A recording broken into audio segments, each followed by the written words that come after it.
Nah, poin nomor satu. Wah, ini lagi nih.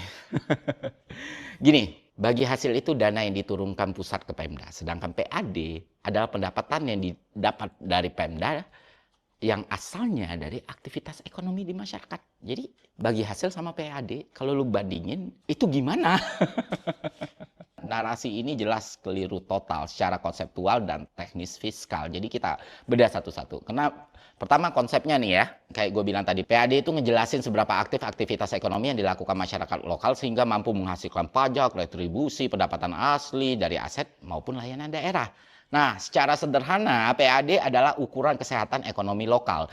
Karena dia merupakan refleksi langsung bahwa masyarakat memang produktif dan sejahtera secara ekonomi sehingga pemerintah daerah itu bisa mendapatkan pemasukan dari aktivitas masyarakat. Dan ini sebaliknya nih, dana bagi hasil atau DBH adalah mekanisme transfer fiskal dari pemerintah pusat ke daerah sebagai bentuk kompensasi karena sumber daya alam daerah itu dieksploitasi. DBH bukan berasal dari aktivitas ekonomi langsung masyarakat, tapi dari pembayaran royalti yang dilakukan perusahaan tambang ke pemerintah pusat.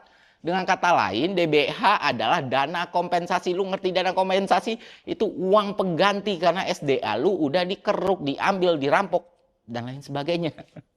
Jadi menyamakan DBH dengan PAD adalah kesalahan konsep yang serius. DBH adalah transfer fiskal, sementara PAD adalah hasil aktivitas ekonomi nyata dari masyarakat lokal.